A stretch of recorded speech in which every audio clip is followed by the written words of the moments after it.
Hey, welcome to the With Rachel show, and today we're going to get to meet Andy and hear about how he is impacting the community through his car shop called The Garage. I'm so excited for you to hear his story, so let's get to it. Thank you for coming on the show. Thanks. My first question is, could you just tell us a little bit about yourself and about your personal story? Sure. I was born in New Jersey and went into the Air Force right after high school.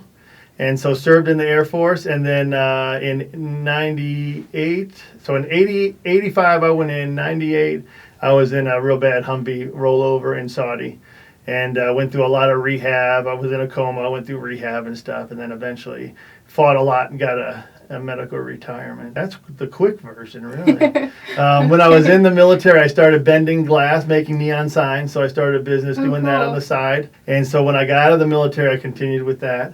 And then we ended up moving down here, and because life is short, I almost died in the accident, so I figured I wanted to always live on a lake, so we moved down here, and I love it down here. I love the area, and I love the people. So what is The Garage? Okay, The Garage is a commercial garage, but it started out as an outreach for single moms, single dads, low-income families that offered low-cost and no-cost car repair, and for seniors also. And the no cost comes in when we team up with a like another charity, that has funds for car repairs, and that's when the no cost comes in. And so, but now that we're a 501c3 corporation now, so now we're working on getting grants of our own, so we can help more people. So what kind of repairs do you do? Do you do anything? Well, yeah, pretty much. When we started out, I thought we would just do oil changes, stuff like simple stuff. Yeah. And as we've kind of grown, we first were open only Tuesdays and Thursdays, and then but now we're open Monday through Friday, 8 to 5, and now we do repairs for anybody. And so we went from oil changes and maybe brake jobs, and now with the guys I have down there, we're doing engine swaps and transmission swaps, but we do pretty much anything for anybody. So people who are in need, and also for people who just need good prices and great service. Wow. Yeah. Wow. So what inspired you to start The Garage? Well, what happened was I was, going to church, and I was guilty of it too. We would go to church and someone would have a need, and then, so many times we say, well, we'll be praying for you. And then we go to lunch, and that person is sitting there thinking, yeah, but what do I do now? Yeah. I need something now. Yeah. And so I wanted to start something that we could help people. So we really started out planning to do just oil changes. And so I wanted to start a program with oil changes with single moms and stuff like that. But we hit a lot of loopholes at the church, insurance and all that stuff. And finally, it was just too frustrating. So I told my wife, let's just buy our own garage. So Sherry's a good woman, and and she went along with it. I think she did. I don't think she was there when I bought the garage, so I don't know. But and so we bought our own garage, and then we started doing that because people, they've heard the stories, they know this. A lot of them know the Jesus stories and stuff like that, but they want to see something.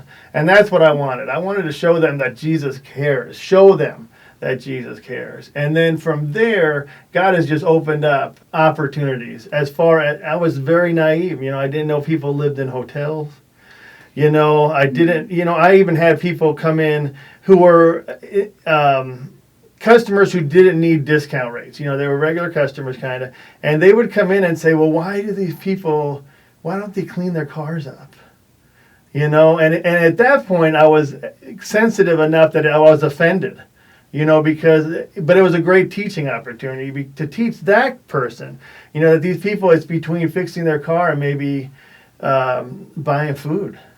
You know what I mean? And so I've been humbled a lot because I had no idea that people did that. I was very naive. I also had no idea that you needed a car so bad out in this area. Yeah. That's was some of the stuff that really kind of opened our eyes. Everything is so far away from each other that you really need.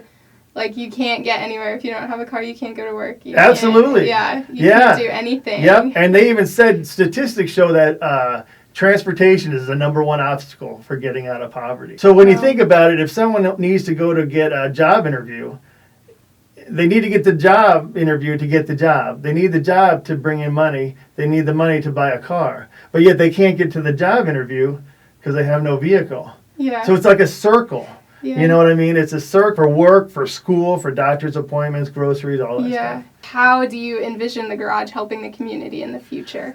Because we found out, because we saw so many people that would come in with cars that they spent way too much money on, because that was what they could get, as far as a loan or whatever. So we opened up a separate business kind of to do car sales.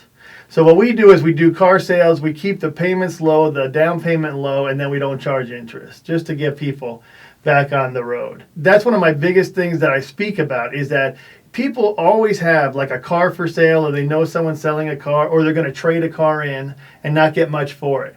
And I want to get the word out that they give us a call. Maybe they can donate it because we're a 501c3, they can get a tax write-off, or we may be able to buy it. But putting that into someone's hands is tremendous. We have people come in and they say, when we're looking for a car for them, one of their requests is, can it have heat? Wow. Can it have heat? And, nowadays you're wondering, does it have heated seats? Yeah. You know what I mean? Yeah. It doesn't have a heated steering wheel. Yeah. But these people just want heat. Wow. Which is unbelievable. Again, another thing that humbles you, and you just realize, it's a shocker, and you're just like, oh my gosh. Yeah. So that's one of the things. I'd love to get a program where people know more about us, that they give us a call, or they know a neighbor who's maybe selling a car, and they give us a call. And I think it's a thing that the community can get involved in. I tell people that we offer the best service at the best price. We had a job one time, they brought in an estimate, they were quoted at $1,400. We did the exact same thing for $400 because they didn't need a lot of the other stuff. And so we saved them a bunch. So if people come in to get a good deal and great service, not only are they getting that, but whatever's over operating costs goes back in to our outreach. So it's a 2-for-1. So if people want to help people, if people say I want to help someone, then they need to come down and get their maintenance done at our area. Then they're helping not only themselves but the community. Mm-hmm. And my big vision is somehow to help with the transportation problem. There's got to be a way we can at least get a basis out there to get these people starting to get to where they want and try to pull some of this off of their shoulders. So that would be an amazing thing. And we've worked with OCAC, Share It Forward through Silver Dollar City, the Career Center, Salvation Army, and Our Lady of the Lake Church and stuff like that. And so we've worked with these people. So God has opened doors where now we're more credible. So it's amazing. Mm-hmm. It's hard to believe that some guy who bought a garage, God can put him in that position. Not by what I did, but by what he saw. Because I tell people I'm not smart enough to do that. God had to take care of that stuff. Mm-hmm. So that's what I'd like to do.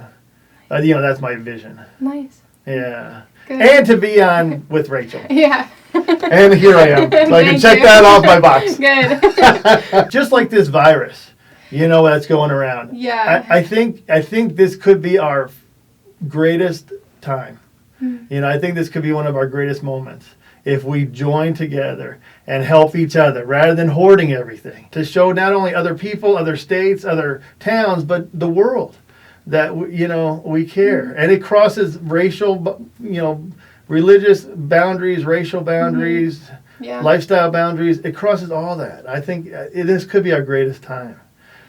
So I hope. And again, it's putting your money where your mouth is. Yeah. Do it. Let's do it. Yeah. So the community needs to be educated, and that's another one of my callings kind of for the community is, so many people want to help people. Well, then do it, and if you don't do it, then write me a check so I can do it. This is my year of put up or shut up. If you want to help people, then help them. If you don't help them, then write a check and we can help someone, and I'll show them. Come down and see. See what we work on. See the people we work with. And people will be amazed. And we are all the least of these. Jesus shows us that we need to help each other, and that no one's better than someone else. I'm not better than anybody. But that there's people who are brought to us who need what we can offer. Jesus sacrificed for us. And I think I know God wants us to sacrifice our time, our money, our talents, whatever, and give it back to the people who need help. So, do you have like a favorite experience that you've had at the garage? Every day, almost every day, there's a best story. Every day there's something. God brings in something. I love seeing the different people and their stories. What they're dealing with and trying to help them with that, or what they've come through. Some of the stories are just amazing. We had a lady donate a real nice Buick one time, and she said, "What are you going to do with it?" I said, "I don't know. I may sell it. I may give it away." She goes, "Well, I don't want you selling it." And I said, "Well, then keep it. Keep it then, because I can't tell you, And she goes, so I tried to explain it to her, but she didn't. Finally, she gave in. She goes, "That's fine, just go." What happened was we sold it for a pretty good price, but then we took that money, and it was a single mom who had gotten her feet on the ground, who got a good job. So she got a very good car at a very good price, but then we took that money and we helped 6 families with that money. Wow. And so what I did was I took all the statistics, all the stuff that we had done with it, to her, to the lady. She had stayed locally. Wow. And I took it to her and laid it out and showed her, this is what, yes, we sold it. She wasn't happy with that. But this is what came of it. And I showed her. Then she understood. And so I told her kind of at that time when we took it, I said, "Listen, when it's mine, it's mine. We know what we're doing." And she, thank God she trusted us. But then she saw that from that donation, not only was that one single mom helped, but we helped 6 other families. We squeeze out as much as we can from our donations. Mm-hmm. We've done this. We started in 2013, so we've done this for a while, and we know what we're doing. And any help, any donations, anything is a help to us. Even if it's a scrap car, we'll come and get it, and we'll make some money scrapping it. So we're open to anything. So. That's amazing. Well, wow, thanks. That's a good story. Thanks. Yeah. And I appreciate you having me here. Yeah, I really do. Yeah. Thank you for coming on the show. Thank you for having me. Telling us about the garage. That's great. I had a good time. Thank you. Yeah. You want to help me close the show? Absolutely. Okay. All right. See you next time. Hey, thanks for watching this episode. It was so cool to hear Andy's story and how he's helping the community through the garage. If you'd like to get in contact with him, here's his information. And don't forget to check out my YouTube channel, subscribe, and to check out my website at withrachelshow.com.